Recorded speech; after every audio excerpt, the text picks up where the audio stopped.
Hello. We would like to greet you warmly, Miss, for being here. It's a true pleasure to have you today, and we are honored to have this interview with you.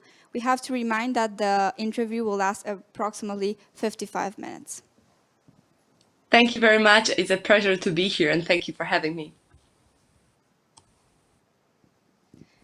So this talk will be touching upon the topics of the importance of youth in climate actions, EU response to climate protests, climate talks during the COVID-19 pandemic, and the impact of pollution on the healthcare system.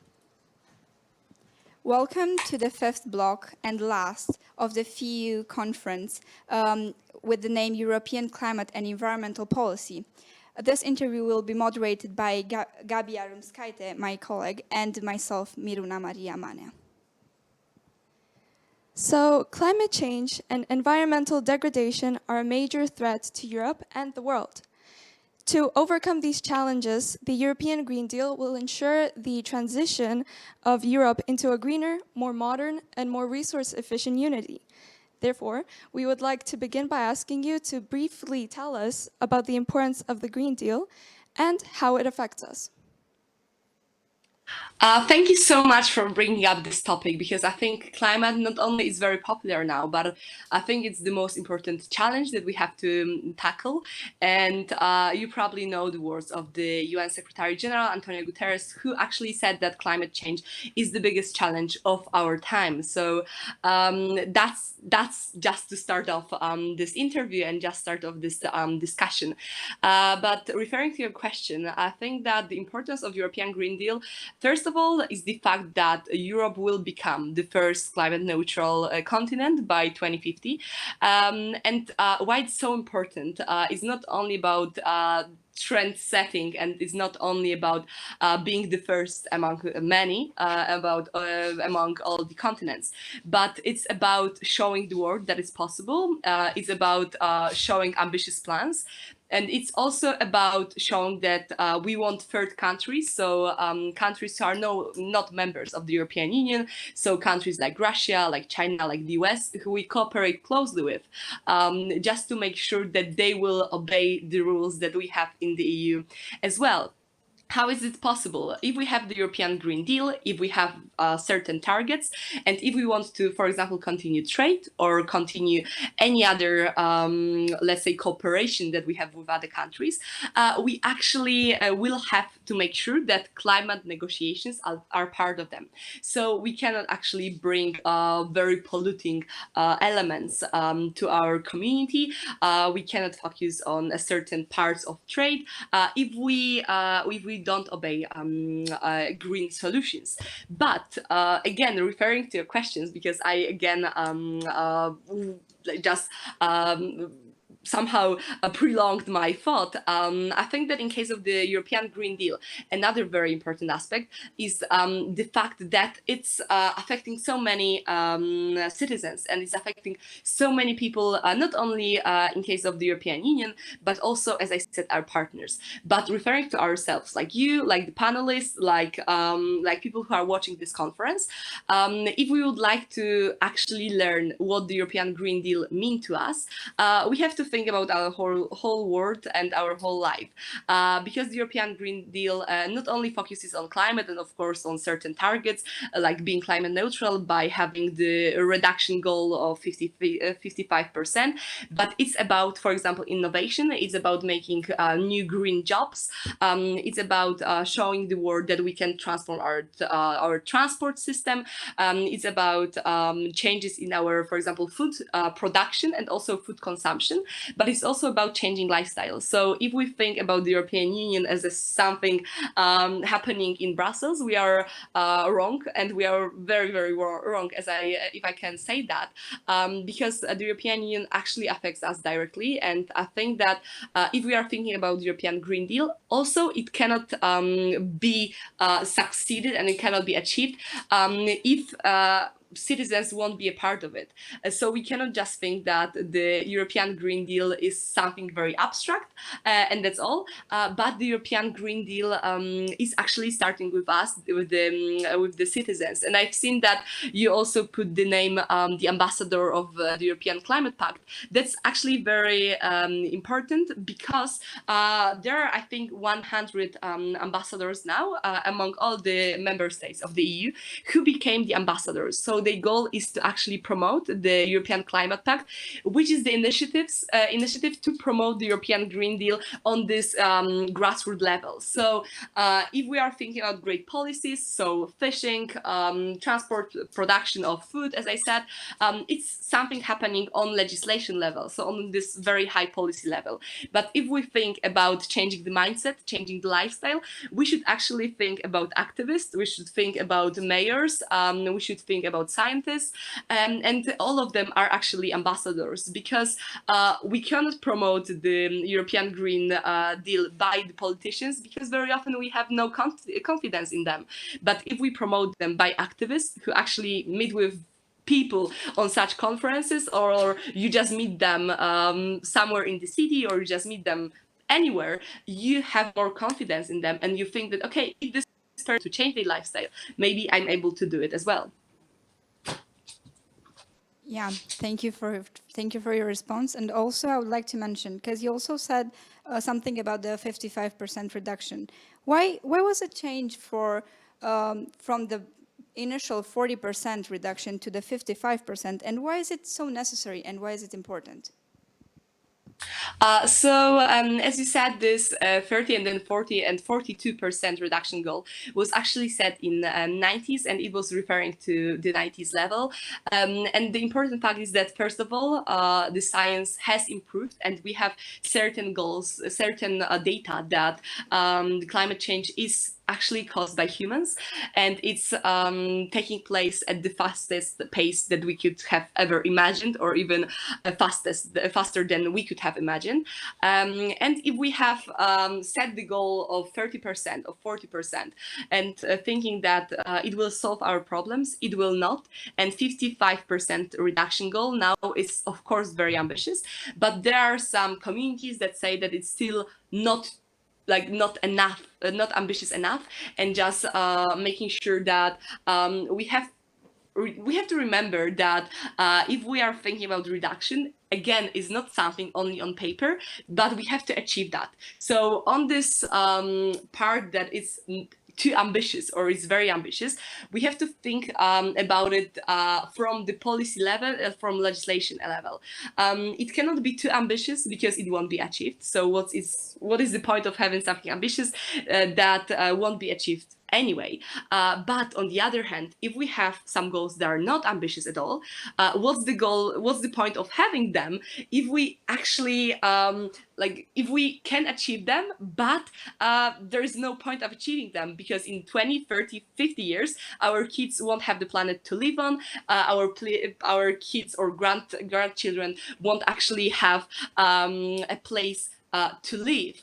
And that's very, very important from this point of view. But again, referring to your question, if we want to keep the temperature under or at the level 1.5 Celsius degrees, which is the goal now, which is also mentioned in the Paris Agreement, that we have to, of course, have this ambitious to have this temperature on 2 Celsius degrees, but we have the target of 1.5 Celsius degrees, and we have to consider them in all the legislations we have.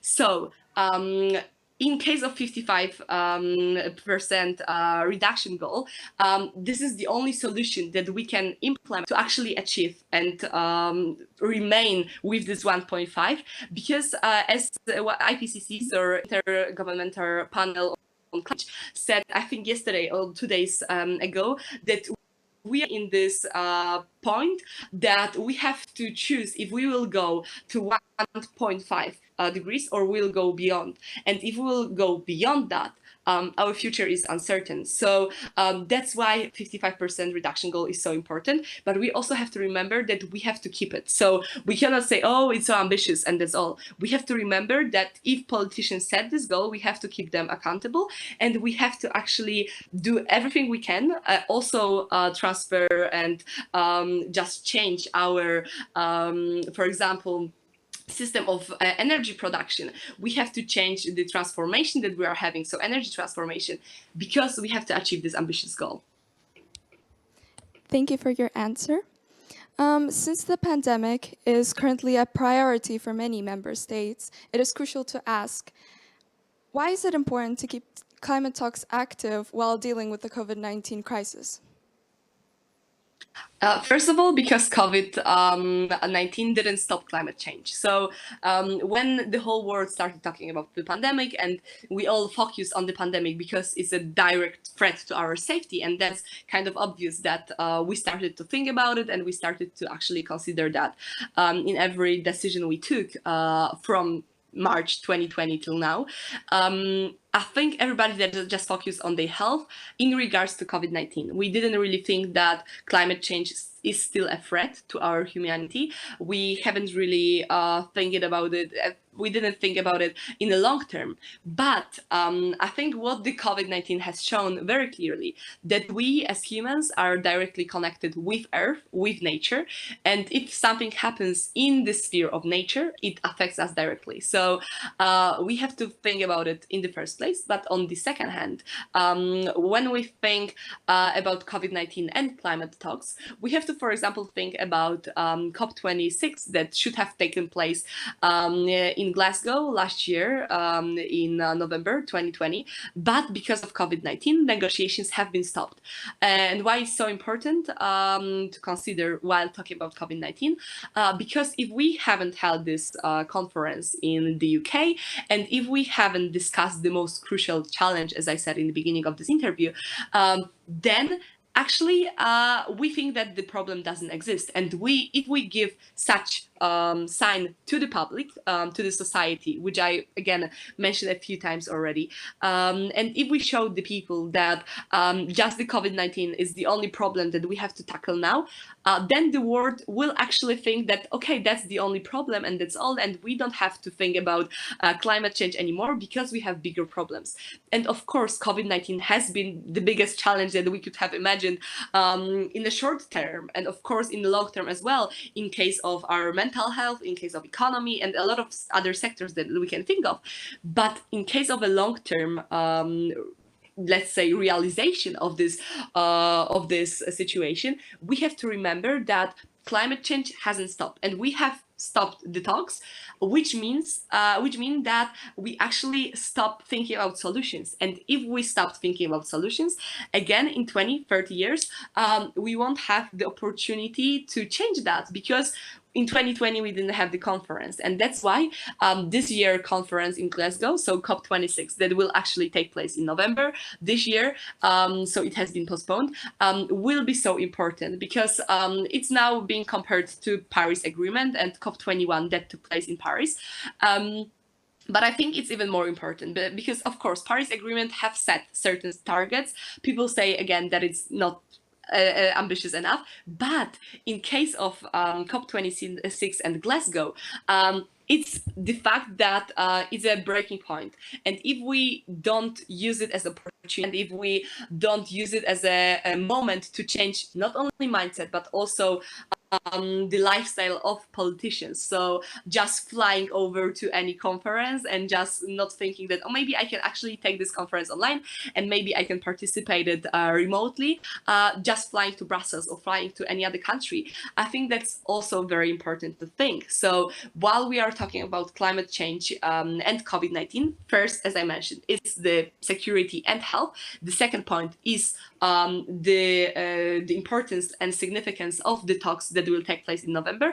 But the third point is actually changing the way we live. So we have to think how changing our whole lifestyle to online living, because that's what happened, how we can live with that, how we can still have some in-person events and some in-person meetings, but also how we can keep this online sphere present, and also how we can use the time of pandemic to change our climate mindset. And probably you have all heard about Anne Hidalgo, who is the mayor of Paris, who over the time of pandemic, so since March last year till now, has transformed Paris unimaginably. So of course we have some discussions about transformation of Champs-Élysées, so the main boulevard of Paris, but we have also to think about the whole way she changed the city. So for example, she closed the streets that haven't been used during the pandemic because we all have stayed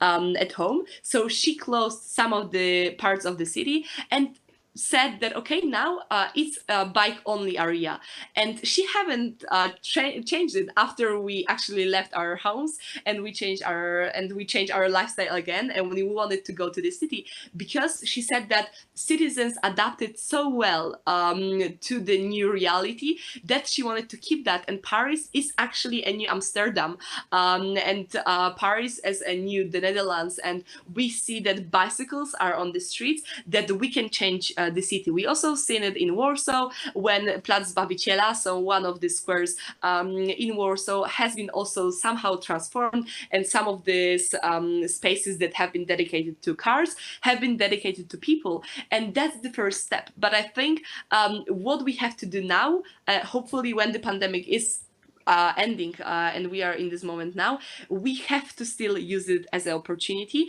and we have to remember about it. So if we could have changed our lifestyle because of the pandemic and we haven't actually undermined it, of course there are some people who are skeptic and think that COVID-19 doesn't exist, and of course that's false, and we have to listen to official information and listen to World Health Organization, but we have the majority of people who stayed at home who could have changed their lifestyle.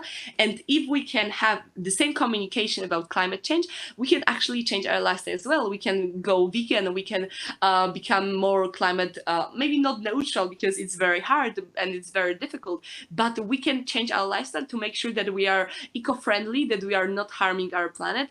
And most importantly, we are not leading to the next pandemic, because as I said, climate and nature is directly connected to the outbreaks of such pandemics. Amazing. That explanation was really valuable. However, COVID-19 has shown some of the weaknesses of our healthcare system. So annually, up to 189 billion euros are spent on healthcare problems related to pollution. So how does pollution affect the already very busy and crowded healthcare system? I think it's important to start off with some data. So I think that around 400,000 people just in the European Union, so in 27 countries, die because of the pollution. And if we think about it, it's 400,000 people. So it's like the whole city or the whole area somehow, and sometimes it's just in case, for example, in Luxembourg, that has just a bit more than 1 million people living in Luxembourg, just half of the country would die because of the pollution. That's very important. Also, if we compare it to COVID-19 statistics, so every single day we have been monitoring how many people died because of the pandemic, how many people have been infected, and how the situation looks like, just to make sure we are safe ourselves. And why we don't have such statistics on pollution? Maybe it would actually change our perception of pollution. Maybe it would change the perception of our decision makers. Because I'm from Poland, I live in Katowice, the capital city of Silesian Voivodeships, which is the region, which is the coal region, and the most important part of Poland in regards to energy production. And it's very important to mention, for example, the problem of smog. So if we have decision makers who are concerned about pollution, they will only talk about smog and pollution related phenomena during winter or autumn, when this smoke and fog phenomenon is visible. And they don't talk about it in case of, for example, pollution during summertime, because they think that if it's visible, it's a problem. But if it's not visible, then we don't really have to think about it, but because everything is under control. But it's, I think, a very wrong perception again of the world that we have now and the world that we are living in, because we just have to think about Beijing and China. So I have the pleasure to be in Beijing a few years ago, and every single time when the city was very foggy and we haven't seen clouds or we haven't seen sky for a few days when we have been there, all our Chinese friends and colleagues always said, no, don't worry, that's always the sky in the city, and you don't really have to worry about that. And I think that's what should be worrying the most, that we don't see it as a problem anymore. So we just take it as a normal situation, that we don't see normal sky, we don't see clouds as we used to, because we think that's a normal phenomenon. And I'm very worried that one day we will have the situation the same as in, for example, Beijing. When we go to restaurants, very often on the ceiling they have beautiful blue sky with clouds and sky printed or painted on, because they don't have it on daily basis. And I'm very worried that one day we will have this situation in Europe as well. But it shouldn't be the problem of Eurocentric point of view that I'm worried that we will have this situation in the EU.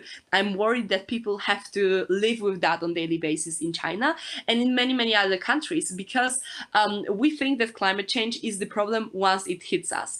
Once we feel, for example, heat waves that we are experiencing now in Poland, we have over 30 degrees Celsius every single day for a week now, and it's not a normal situation, climate situation. And that's why climate is changing. And we don't really have to, we can't actually think about it in regards to Poland, because everything starts somewhere, and everything starts with the action of other countries as well. Because climate change, pollution, and all other phenomena that we have are actually trans-border, which means that borders don't stop them. If something, for example, happens in China, it will affect Bhutan, which is one of the most climate endangered countries now in the world. But in case of the climate impact that they have, they are one of the least impactful. Then we have Fiji, who, even though has very ambitious climate goals and very ambitious climate policies, and treat climate as a real challenge and a real threat, are actually now under the threat of floods, and are under the threat of flooding of their and overflooding of the islands, which means they actually have to start negotiations with Indonesia to buy some of the islands from Indonesia to relocate their citizens. And I think that's a threat that we don't talk enough about. And if we think about climate, we cannot really think that okay, we live in our rich Europe and everything is fine. We have to think about people who are risking their lives every single day in Asia. We have to think about people in Africa who, because of the high temperatures, have to migrate, who are dying because of overwhelmed hospital system, or even lack of hospital and health system.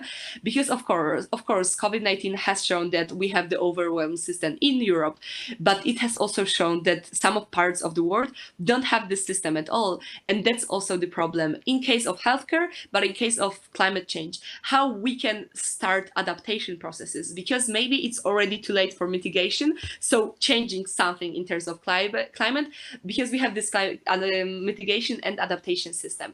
And if it's too late for mitigation, maybe it's the start maybe we should start thinking about adaptation policies, how we can actually adapt our communities to climate change, how we can adapt our livelihoods, and how we can also adapt our, as I said, reach and save Europe, for example, to migration crisis, because we know that if there are high temperatures in Middle East or in Africa, there will be migration crises. And if we couldn't actually cope with the humanitarian migration crisis that happened 5 years ago in Europe, and it's still ongoing, because even though it's not in the news, it's still happening. That's important.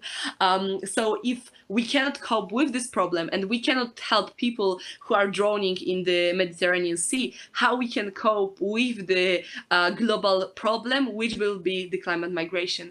And we have to start thinking about that. And I think it's also important to talk about it with young people. So that's why I'm very happy to be here also with the with this school, because I think that young people should be also aware of what's going on, because they will be prepared how to tackle that in the future. The problem of today's politicians is the fact that they haven't been educated enough about challenges, because maybe data wasn't available yet, maybe we haven't had this information, but we have this privilege to have this information. We have a lot of opportunities. We have conferences like that. We can connect with you from all over the world if the time zone suits us. And we have to talk about it to make sure that young people are prepared, and also to make sure that their mental health is prepared, because we are talking about overwhelmed system in case of pollution, but we have also to consider mental health and how we can tackle climate depression. Because if we are hearing all of the things that I just said and thinking, oh my God, there is no hope anymore, because we can think so.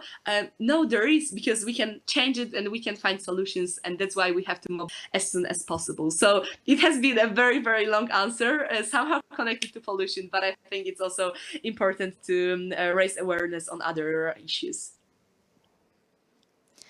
As you mentioned, pollution is a huge problem, but it seems like some people are still unsure about the energy transition, which will be the topic of my next question. Even though an energy transition could generate 500,000 new jobs, people whose livelihoods rely on fossil fuels are hesitant to trust the change. So the question is, how can the energy transition be implemented in a way that these people's livelihoods and income aren't threatened? Again, I think it's about communication, and just the fact that, for example, the fund that the European Union has prepared to transform coal-based regions is called Just Transition, which means fair transition, which again means solidarity and unity and help from each other. Because if we are thinking about transition, just on the example of Poland, we have around 500 people who are employed in this energy coal system sector, but we have around 100 people who are directly employed in the coal mines, which means that there are five times more people who are being engaged in the whole sector, which means if we are closing coal mines, we are not just, changing the livelihoods of people working in the coal mine itself, but we are changing the livelihoods of their families, and we are changing the livelihoods of people engaged and involved in the whole sector.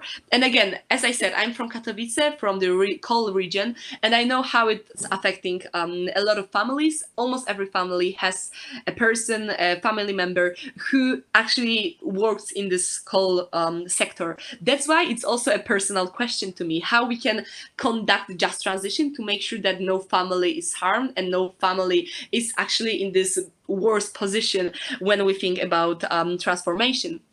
First of all, we have to trust the European Union with the fund, because if they are providing 100 billion euro fund over the 6 years period, so 2021 till 2026, and if we are thinking about it, we have to trust that this money should be directed to the people themselves. It shouldn't be directed to various sectors. It shouldn't be directed to various companies, but we should make sure that it's actually affecting our families and it's impacting our families. So people who will lose their jobs, because we also have to be honest with them. If we are thinking about just transition, some of the jobs just have to be closed and have to finish, like for example coal mines. So in this case, it's about communication and showing people that of course you will lose your job, probably you will lose your salary and you will lose your stability, let's say, but there will be support from the European Union, there will be support from the government, and there will be support from other people who will make sure that the stability is ensured. So even though you are losing the job, you are in a very insecure position, everything will be okay, because you will get the money, because very often that's what's the most important for the people working in coal mines, if the money will be there. So if we ensure that it will be just and the money will be there, people will be more encouraged to actually lead and be a part of just transition.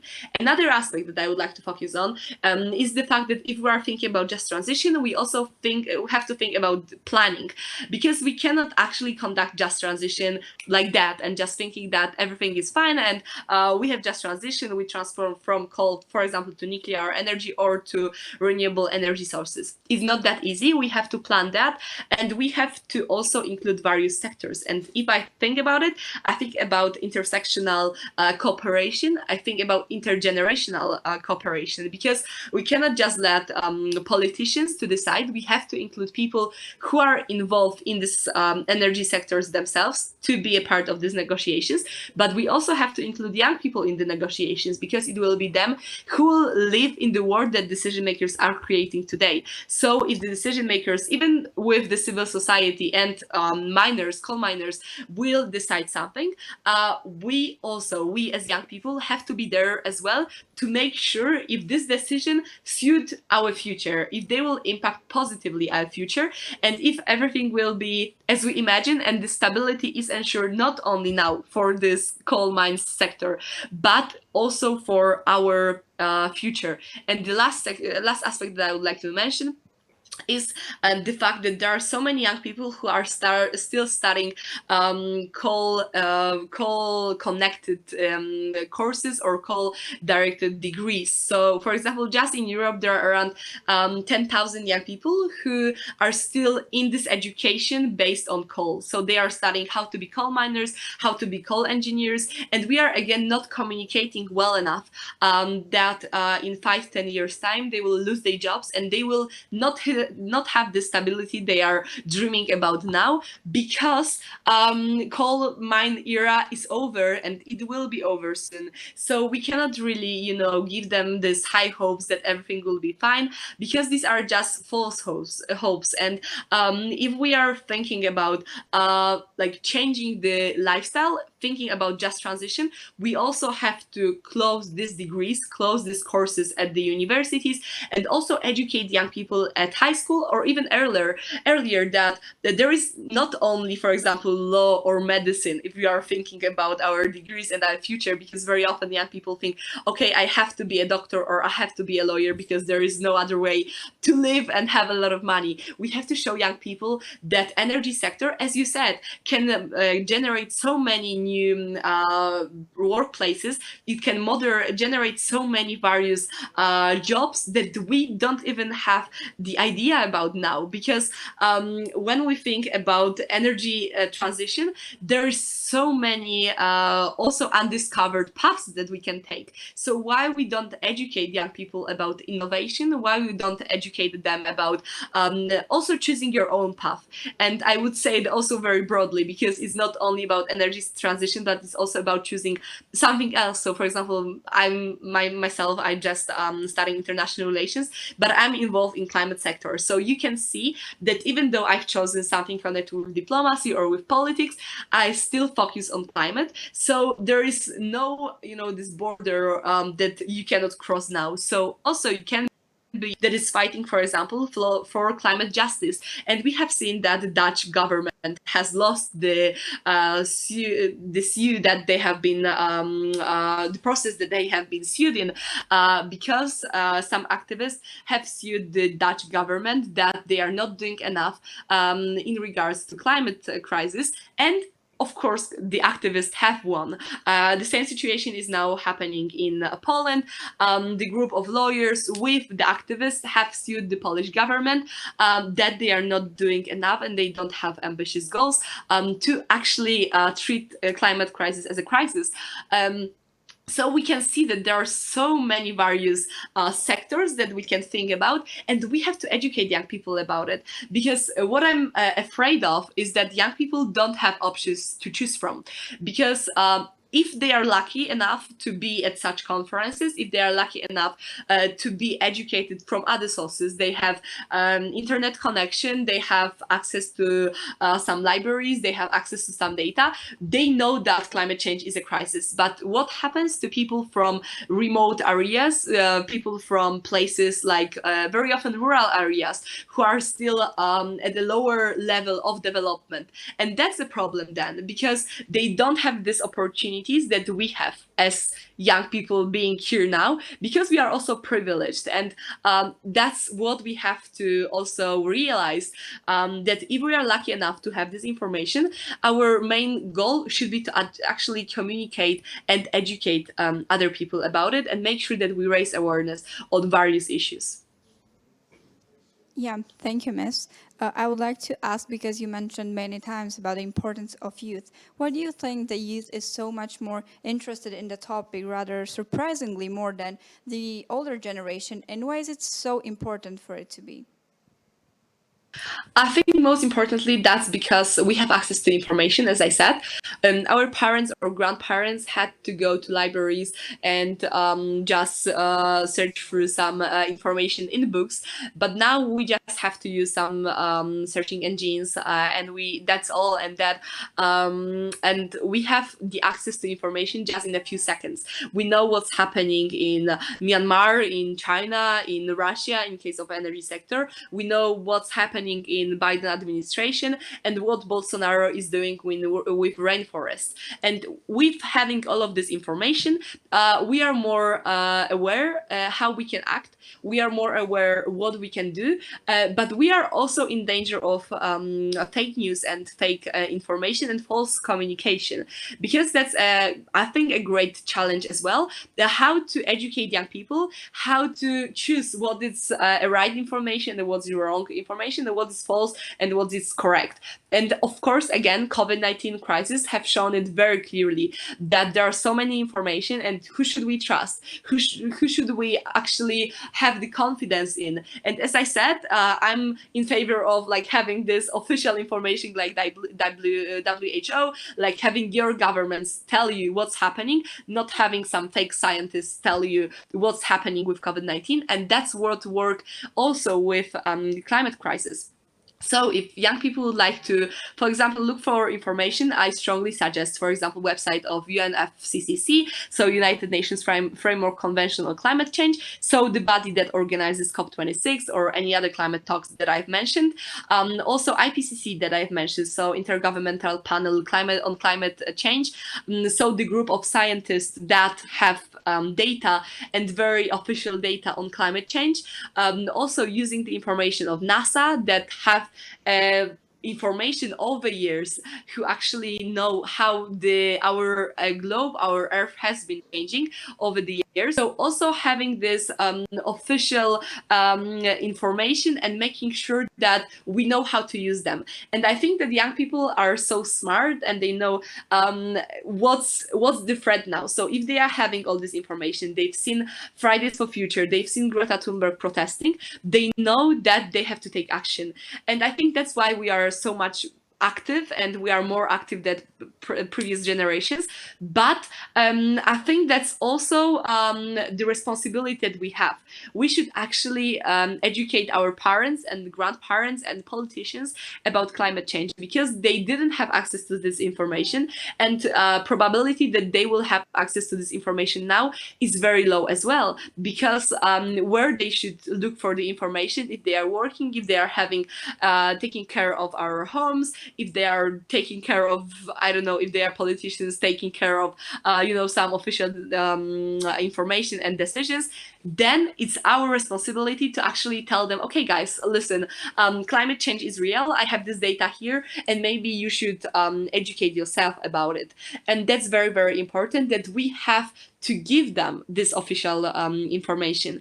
And I think that we are active and we have to use it. But also going back to your question, why is that? Again, I think that just the way how we have been raised. So we have all this, even game systems. So we are playing online games and computer games with people from all over the world, and we know that they are having some challenges as well. We have Facebook, we have Twitter, we have YouTube, and we have access again to videos from all over the world, so we are aware that the situation is even worse somewhere else, which makes us even more aware and more active and motivated. So I think that once we educate young people how to use these communications that we have access to, it will be even better, because not only they will be motivated and they will be eager to take action and protest and go on the streets or even go to the ministries, as for example youth climate councils do, but they will be actually educating other parts of the society, because I think youth is actually not only decision makers of tomorrow, but we are agents of change, which means that we can start this change. And with protests and strikes all over the world, we have shown the governments that they should listen to us. A lot of summits that have taken place of, so Youth Climate Summit, Pre-COP Youth Summit that will take place in Milan this year, show that youth is actually taking part in official negotiations on climate, which shows that we are actually not only active, but we are also meaningfully participating in these processes. And that's what's the most important. Thank you. Now we would like to proceed with a couple of questions coming from the audience that will be introduced by Nella. As we have 15 minutes left till the end of this block, I will pass on some questions from our viewers. So we will have two last questions. Well, actually three, however, I will merge two into one. So those questions are coming in from Marta and Kamil. Recently, it has been decided that Poland will be moving away from coal plants. And now the question is, what would be a good energy mix to have to provide for Poland's energy security and to comply with the Green Deal objectives? Would renewable energy alone be sufficient, or does it have to be supported by other sources of energy? And Kamil here asked, do you think that nuclear power is a reliable power source, and should it be our main one?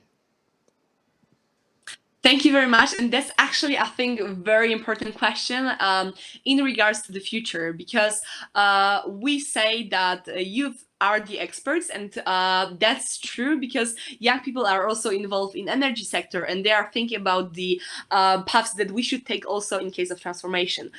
So referring to your question, what I think that should be the most reasonable mix, I think that we should end the coal era as soon as possible, of course basing that on just transition and making sure that people have their jobs secured, they have this financial stability, and we have also social stability ensured. But in case of the mix, I think the most stable one now, in case of Poland, is nuclear energy. And of course, we have a lot of generations, so probably the generation of our parents and grandparents who remember the Chernobyl catastrophe and disaster. So when in 80s nuclear energy plant in Ukraine actually has been interacted, and it has led to not only ecological catastrophe, but mainly social one, and a lot of people have died. But that's why communication is again a key. So if we show people that Ukraine and this incident in Ukraine happened almost 40 years ago, and this technical and technology has improved over the years, we can make sure that we have the stable source of energy. Because you also mentioned renewable energy sources. Of course, Poland is exploring them and it's expanding them, for example, by offshore. So this wind power plants by the sea.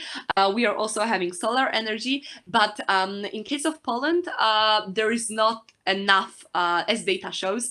Unfortunately, there is not enough renewable energy that we could use that would actually supply us with the stable source of energy. So in the mix, of course, renewable energy sources should be one of the main parts, because coal will not be one of them. So we have to substitute some of them. So of course, the renewable energy sources should be one of them, but we actually have to think about nuclear power. But that's another problem. If we are thinking about nuclear power plants, and if we are thinking about transforming our energy system to the one based on nuclear power, we have to think how we can do it. Of course, it's very maybe not expensive, but it's also very engaging because it's also a political issue. We know that France, the US, and China have proposed some ideas how the nuclear power plants should look like in Poland. So it's also about the policy, how the Polish government will cooperate and who they will cooperate with. But from my personal opinion, I really think that we should base it on nuclear energy, and we have to do it as soon as possible, because we know that the construction of the nuclear power plant will actually take a few years, and it will take a few years, and we in this few years will have to actually end the coal era. It means that we have to coordinate these two systems and these two transformations, and we cannot end coal if we won't have something stable and assured. So it's a very difficult and complicated process. And also I think that this nuclear, let's say, agreement should be debated as soon as possible. So we know that Trump administration and President Duda's administration have this talk about nuclear power, but President Trump is no longer in power, and President Biden continues this talk. But the fact is that the current government, so we are having this majority government, so all of the decisions are being taken in the government are actually majority. So it's very difficult to lose a voting in case of Polish government decisions. So if we would like to debate on the nuclear energy, we have to do it as soon as possible, because once the government changes and once the parliament changes, the talk will have to start again, and probably there won't be majority government anymore, which again shows that we are not talking about this energy transformation, but we are also talking about political issues, and it's very, very important how we'll tackle that. And we have to make sure that the society doesn't pay attention to the political aspect and the political sphere, but they will be educated how the nuclear energy can save us and how we can live safely in the future. And also just the last aspect I would like to mention is the fact that the data shows that people who live in this closest proximity to the nuclear power plant, so in Poland, the most probable place where the nuclear power plant will be is north of Poland, and data shows that people from the north say that they have no problem with a nuclear power plant being constructed there and being built there, because they know that the infrastructure also develops. They will have new places to workplaces. They will also have new infrastructure in case of transport. They know there will be new highways. There will be new transport in case of train. So they know that everything will develop and it will be in their advantage. But we have this syndrome of not grant, and we have data that shows that people from the south, so Silesia, Opolskie Voivodeship, say that they don't want to have this nuclear power plant built in Poland, even though it's a few hundred kilometers away. But that's what's important also in case of the nuclear power plants. Critics say that we cannot have nuclear power plants because if anything happens, the whole Poland will be affected and we will have another Chernobyl. But the reality is that if anything happens in France, in Germany, in Czech Republic, that all have nuclear power plants, will be similarly affected. So should there be a discussion if we are affected or not, or should there be discussion we should use their experience? Nothing happened for like 40 years in Europe. Of course, Japan has this incident as well a few years ago, but in case of Europe, nothing happened for 40 years. So should we debate it again, or should we actually trust scientists, trust data, and we should end coal era and move to nuclear power plants? Thank you very much for your answer. And personally being involved in those matters, I definitely think that we should discuss nuclear energy as fast as possible, because it is only controversial when it's politicized. And before I ask the very last question of today's interview, let me just pass on that we are getting very positive comments from our viewers, thanking you, Ms. Smętek, for your positive energy during this interview.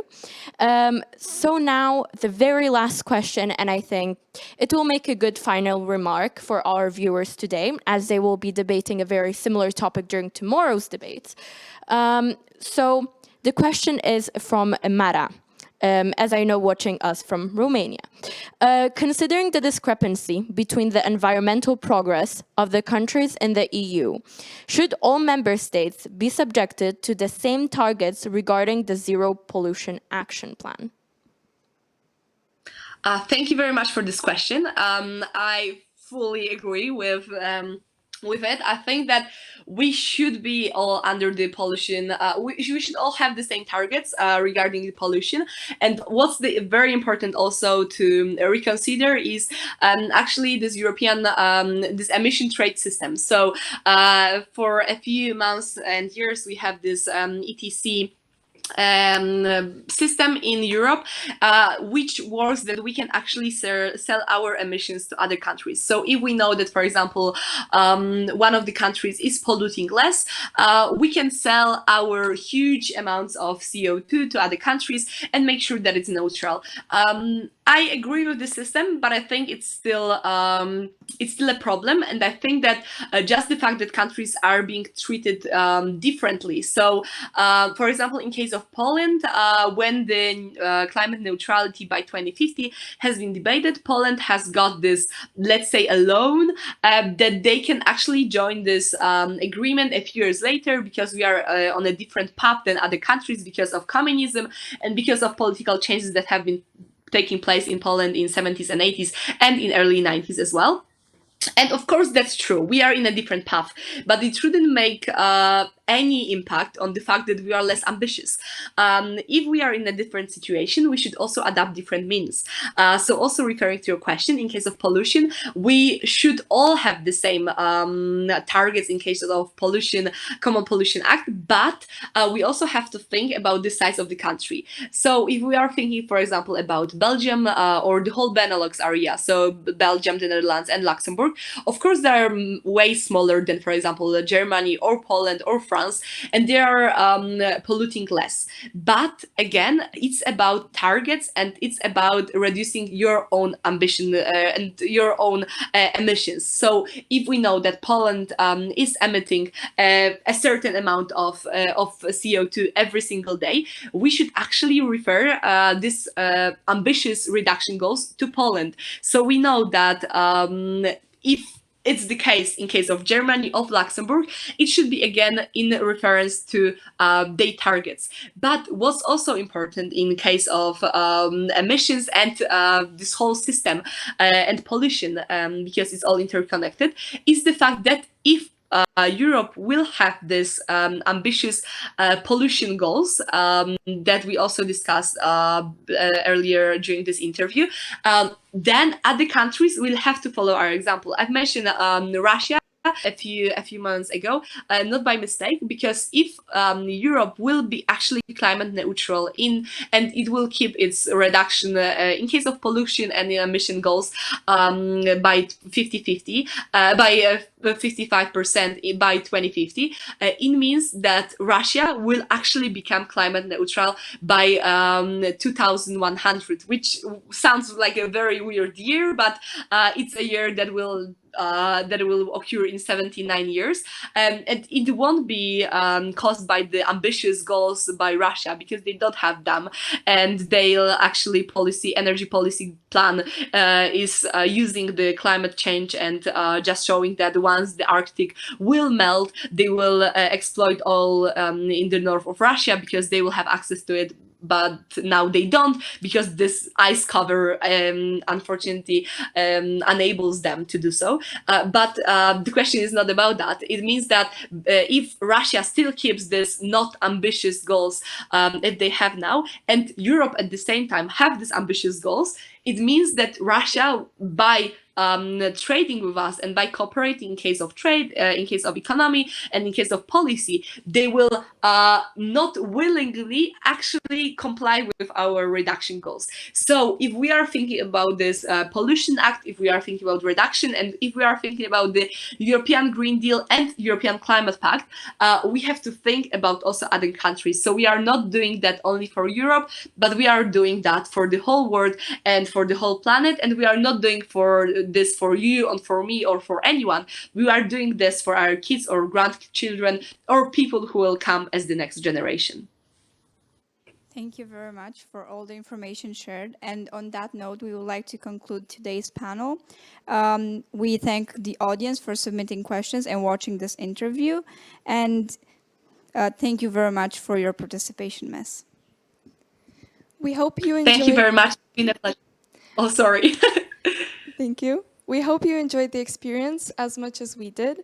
As this is our last block for today, we will be moving on to the closing ceremony of day 1 of the Future of the European Union conference. Thank you. Thank you very much.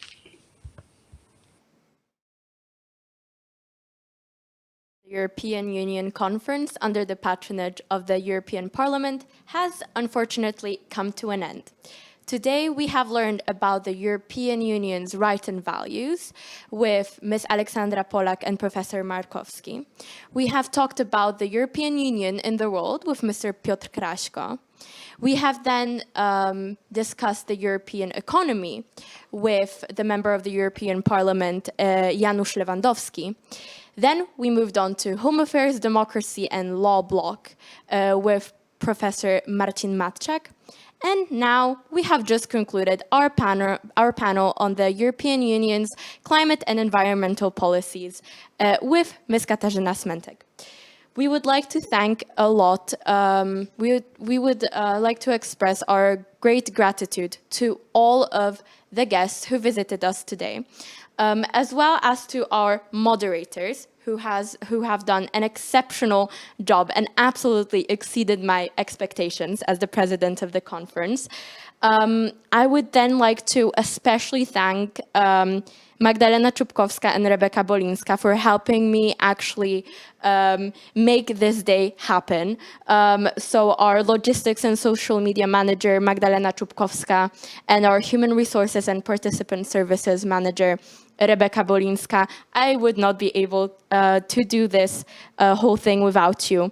Then I would like to also thank our logistics and social media assistant, Natalia Dragan, our head of the design and supplies team, Julia Stadnik, our design and supply team, Danai Agalo, Sophie Elsawi, Aleksandru Enache, Sergio Fernandez, Miłosz Kaniecki, and Konrad Stopa, as well as we would like to thank our school advisors, Ms. Marta Wierzbicka-Kotte and Mr. Michał Fiałkowski for being there for us at every hour to consult matters regarding the conference. And of course, last but not least, I would like to thank our tech team and production, as well as the school board for always being there for us.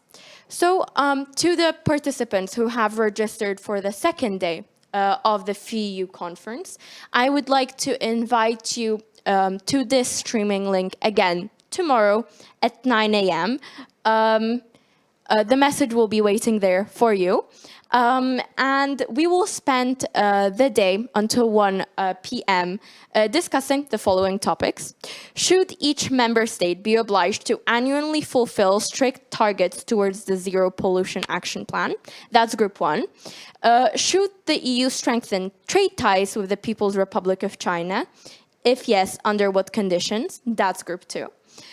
Should the EU member states and candidates be still obliged to adopt the euro currency? That's group 3. So all this information, all the necessary link, tips, research details, you will find in the participants booklet, which is available on your email addresses, on our Facebook page, as well as on our Instagram page, linked in our bio. So I would like to again thank everybody for coming, for attention, and for participating. And I am really glad that we have managed to have this conference. Thank you very much.